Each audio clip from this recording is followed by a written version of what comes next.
Kita langsung saja, mungkin ini saya coba search kemarin dari WHO, dari dashboardnya WHO itu per 11 November ternyata sudah ada 444.000 kasus COVID yang terkonfirmasi dengan 14.700 kematian. Dan di Indonesia sendiri juga terus trennya itu terlihat bahwa ada peningkatan terus-menerus dari awal Maret itu hingga bulan ini gitu ya. Dan di sini itu mungkin yang kita akan pertanyakan adalah ketika ada peningkatan kasus yang terus-menerus secara signifikan, kemudian bagaimana sih seharusnya protokol untuk keamanan pangan bagi pelaku usaha atau bahkan untuk pelayanan gizi di rumah sakit seperti itu kan. Dan juga kita tahu bahwa pelayanan gizi di rumah sakit ini tidak hanya untuk menyelenggarakan makanan bagi pasien saja, tapi kalau di rumah sakit Wisma Atlet sendiri ini penyelenggaraan makanannya juga ditujukan kepada para tenaga kesehatan seperti itu. Tujuan dari penyelenggaraan makanan atau pelayanan gizi rumah sakit sendiri itu adalah untuk menyediakan makanan yang berkualitas sesuai dengan kebutuhan gizi, kemudian biaya dan keamanan serta daya terima dari pasien itu sendiri seperti apa, sehingga nanti output akhirnya adalah si pasien ini status gizinya terpenuhi secara optimal, kemudian juga proses penyembuhannya juga akan secara signifikan terjadi seperti itu. Nah, kita tahu bahwa manajemen sistem penyelenggaraan makanan juga dari awal sistem pengadaan bahan makanan hingga bagaimana makanan tersebut didistribusikan kepada pasien. Dan juga kita tidak lupa bahwa di MSPM sendiri atau manajemen sistem penyelenggaraan makanan itu kita juga harus memperhatikan dari kebersihan dari peralatan itu sendiri. Nah, ini adalah gambar yang saya ambil, jadi ini di dapur kami dalam pemorsian untuk makanan tenaga kesehatan. Nah, kemudian kita ini nih, bagaimana sih peranan rumah sakit sebagai penyelenggara dalam pengolahan makanan di masa pandemi untuk pasien COVID gitu kan. Kemarin saya sempat nge-search ya, untuk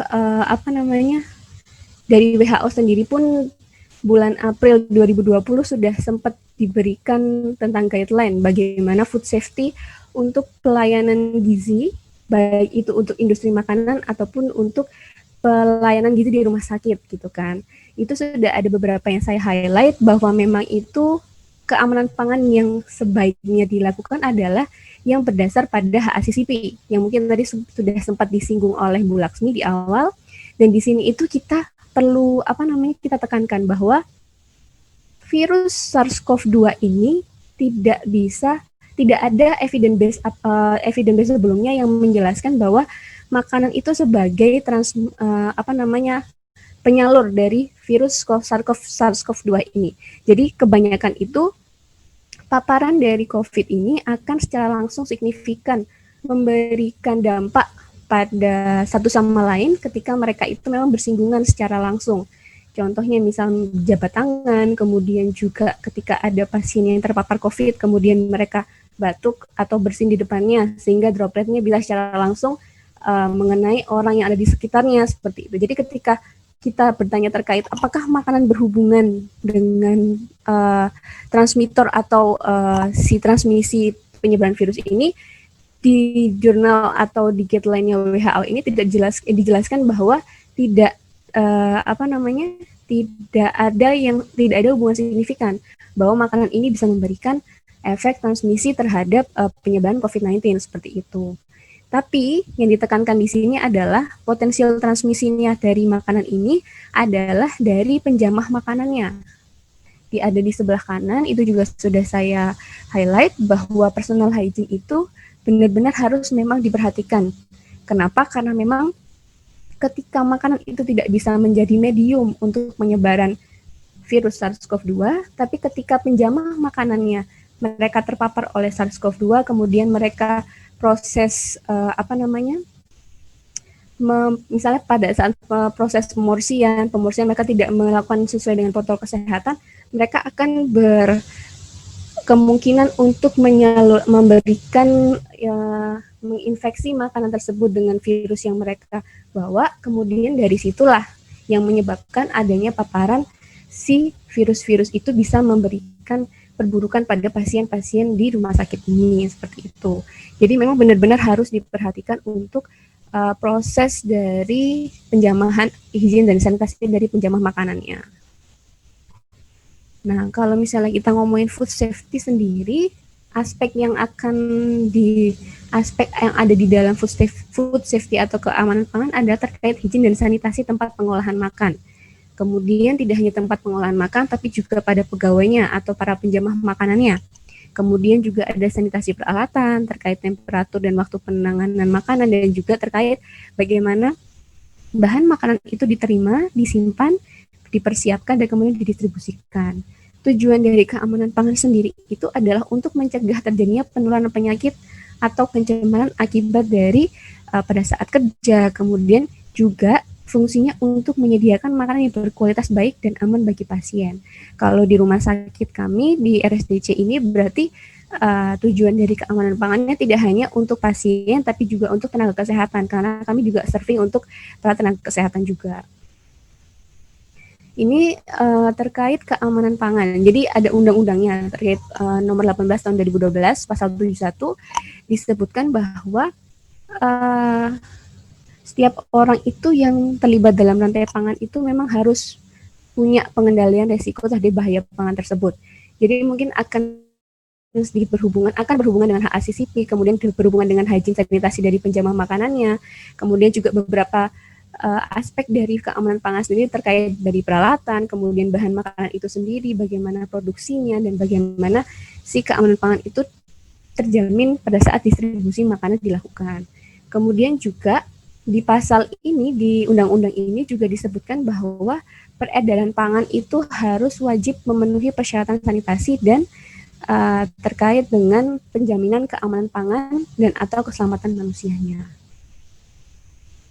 Kalau ini juga undang-undang atau peraturan pemerintah nomor 86 tentang keamanan pangan, yang di sini disebutkan bahwa upaya untuk mencegah makanan itu terkontaminasi atau keamanan pangan itu adalah dengan mengendalikan dari bahaya cemaran biologis, kimia, dan juga cemaran dari benda lain atau biasa kita sebut dengan cemaran fisik, yang dapat nantinya itu bisa memberikan output yang buruk bagi orang-orang yang mendapatkan makanan tersebut, seperti itu.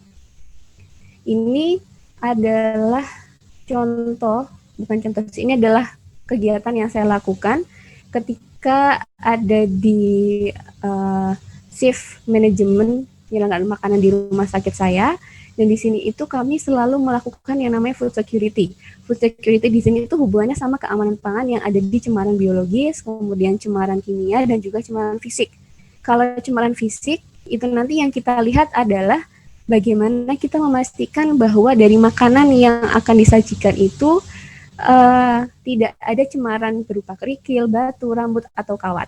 Kemudian yang uji cemaran kimia, kami melibatkan salah satu petugas analis. Jadi di sini nanti petugas analis yang di bagian depan itu yang laki-laki, mereka itu bertugas untuk mengecek apakah setiap makanan dan diet masing-masing pasien yang berbeda itu jenis dietnya itu ada kandungan dari bahan-bahan kimia yang istilahnya berkemungkinan memberikan perburukan kondisi ke depannya, seperti itu. Di sini ada uji formalin, uji nitrit, cyanida, rodanipin, dan arsen. Kemudian yang uji cemaran biologi itu terkait dengan pemastian bahwa apakah ada bau dari makanannya, apakah ada rasa asam ataupun ada lendir. Nah, yang terakhir juga kami melakukan uji organoleptik terkait aroma, suhu, tekstur, warna, dan rasa. Makanya di bagian atas itu ada penerangan. Jadi ada penerangan untuk memang memastikan bahwa warna yang diberikan itu sesuai dengan apa yang memang seharusnya, seperti itu. Jadi kalau kami di sini itu pada saat melakukan uji untuk cemaran fisik, kemudian uji cemaran biologi dan organoleptik itu kita lakukan pada berbagai jenis diet. Jadi gini, di sini itu kan penyelenggaraan makanannya untuk pasien dan tenaga kesehatan. Kami mengambil satu sampel dari makanan yang untuk tenaga kesehatan, kami ambil satu sampel karena menunya sama. Kemudian yang untuk pasien kita ambil 5 sampel. 5 sampel. Jadi untuk diabetes, kemudian untuk diet rendah garam, kemudian untuk makanan yang diet lunak, kemudian untuk makanan diet biasa seperti diet yang prinsipnya TETP, dan juga satu lagi untuk yang diet cair seperti itu. Jadi itu kami ambil masing-masing sampel satu untuk dilakukan uji-uji tersebut, sehingga ketika jadi kami ini mengikuti jam pemorsiannya. Jadi ketika uji organoleptik dan uji food security ini jam-jam di mana ada pemorsian makanan yang akan diberikan kepada pasien dan nakes, itu kami ikuti supaya apa? Supaya ketika kita lakukan uji kita bisa meng-cut apabila ada beberapa hal yang memang mengganjal. Contohnya misalnya pada saat dilakukan uji organoleptik ada yang aromanya asam dan ternyata rasanya sudah tidak layak untuk dikonsumsi, misalnya seperti itu. Itu bisa kita langsung cut, kita komunikasikan ke bagian dapur, kita komunikasikan ke chefnya, kemudian nanti di situ akan ada perubahan atau perombakan salah satu menu yang memang itu tidak layak untuk diberikan, seperti itu. Jadi tujuannya uji ini dilakukan sebelum makanan didistribusikan kepada pasien adalah kita bisa antisipasi nih, supaya ketika makanan sampai ke pasien tidak ada hal-hal buruk yang bisa terjadi gitu kan, karena pasien dengan paparan COVID atau sudah terkonfirmasi COVID itu sangat amat riskan sistem imunnya, apalagi ketika kita berikan makanan yang mungkin bisa memperburuk kondisinya, akan bisa memberikan pemicu perburukan sistem imunitas tubuhnya. Jadi makanya dari itu kita kalau bisa meng-cut makanan-makanan yang memang tidak layak untuk diberikan seawal mungkin, seperti itu. Kemudian kalau ini adalah 5 kunci keamanan pangan untuk pencegahan persebaran virus gitu kan. Yang pertama pasti kita ngomongin hygiene dan sanitasi. Hygiene dan sanitasi itu tidak hanya pada hygiene sanitasi penjamah makanannya, tapi pastinya yang pertama kita terkait bahan makanannya.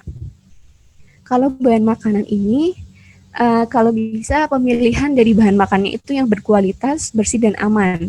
Biasanya juga kita memperhatikan terkait tanggal kadaluarsa dari bahan makanan yang kita beli, dan juga pembacaan label atau pada saat proses penerimaan kemudian disortir ke ruang penyimpanan itu biasanya kita juga menerapkan sistem yang first in first out. Jadi yang datang duluan itu kita lihat dulu untuk pelabelannya, untuk tanggal expirednya, kemudian baru kita bisa susun berdasarkan tanggal kadaluarsanya, first expired, first out untuk bahan makan kering.